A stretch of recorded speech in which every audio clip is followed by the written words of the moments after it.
ไปดีพ่อแม่พี่น้องป้องปายเบิดสุคนเนาะ FC ทางช่องบ่ภูมิ Official เนาะสำหรับมื้อนี้เนาะบ่ภูมิก็สิมาตามแนวทางหวยลาวสามัคคีพี่น้องเนาะบ่ภูมิก็บ่ค่อยมีเวลาลงปานใดเนาะพี่น้องเนาะสำหรับลาวสามัคคีเนาะเดี๋ยวต่อไปเนาะบ่ภูมิก็สิพยายามลงให้พี่น้องเด้อพี่น้องเด้อสำหรับลาวสามัคคีเนาะพี่น้องเนาะสำหรับมื้อนี้เนาะมันออกก็622ข้างล่าง16เนาะแต่ว่าในบ้านเขียวบ่ภูมิก็ถือว่าปังเนาะพี่น้องเนาะถ้าอยู่ในบ้านเขียวเนาะบ่ภูมิก็ลงคุมื้อนั่นแหละพี่น้องเนาะสำหรับแนวทางเนาะสำหรับมื้อนี้เนาะบ่ภูมิก็สิมาลงให้ FC เนาะในบ้านแดงเนาะพี่น้องเนาะสำหรับช่อง YouTube บ่ภูมิเนาะสำหรับแนวทางเนาะหวยลาว สามัคคีเนาะงวดวันที่12มีนาคมเด้อพี่น้อง12 3 6 8สำหรับแนวทางลาวสามัคคีเนาะพี่น้องเนาะบ่ภูมิก็ช่วงนี้บ่ภูมิก็บ่มีงานควงเนาะบ่ภูมิอาจสิลงให้พี่น้องคุมื้อเนาะสำหรับแนวทางลาวสามัคคีเนาะพี่น้องเนาะบ่ภูมิบ่มีงานอีกควงเลยเนาะบ่ภูมิก็มีเวลาแล้วพี่น้องบ่ภูมิก็สิลงให้พี่น้องคุมื้อเด้อพี่น้องเด้อสำหรับลาวสามัคคีเนาะพี่น้อง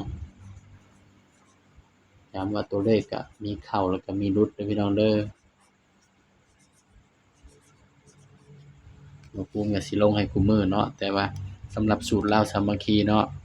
บ่ภูมิก็สิใช้สูตรนี้สูตรเดียวเนาะพี่น้องเนาะบ่มีเปลี่ยนสูตรเนาะพี่น้องบางเทื่อบ่ภูมิเจาะให้มันก็มาบางเทื่อมันก็บ่มาเด้อพี่น้องเด้อสำหรับลาวสามัคคีเนาะ ตัวเลขก็เป็นเพียงแนวทางพี่น้องก็บนล่างคือเก่าเนาะพี่น้อง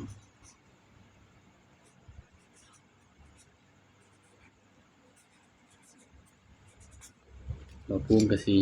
ลงให้คุมื้อเนาะพี่น้องเนาะบ้านนี้บ่ภูมิบ่ได้ไปควงกะเลยพี่น้องออก122622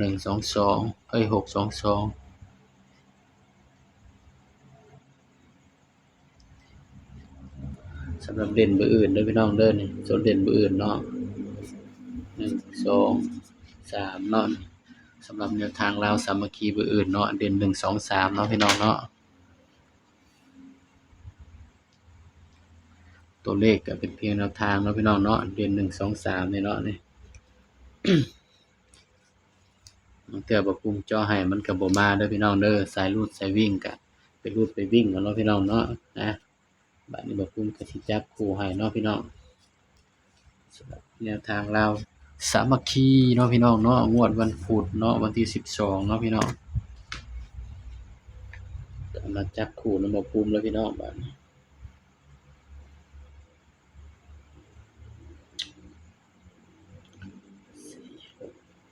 4 6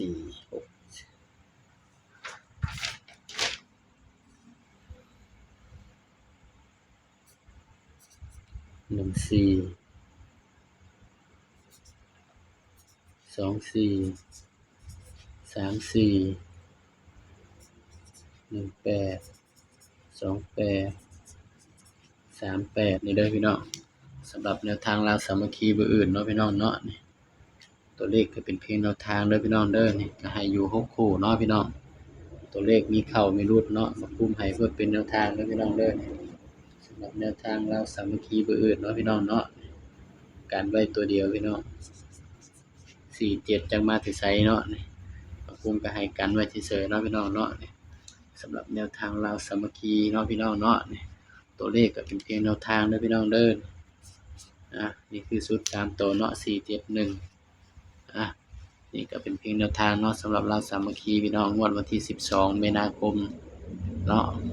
68เนาะพี่น้องเนาะนี่สำหรับคลิปนี้เนาะบ่ภูมิก็ฝากพี่น้องกดไลค์กดแชร์กดติดตามบ่ภูมิ Official เด้อพี่น้องเด้อสำหรับตัวเด่นเนาะบ่ภูมิก็ให้เด่นไปที่2กับ3เนาะพี่น้องเนาะนี่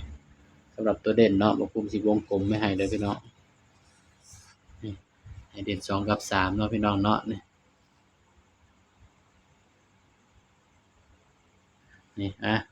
สำหรับคลิปนี้ก็ฝากไว้เพียงส่ำนี้เนาะพี่น้องเนาะอย่าลืมกดไลค์กดแชร์กดติดตามภูมิ Official เด้อพี่น้องเด้อสบายดีครับ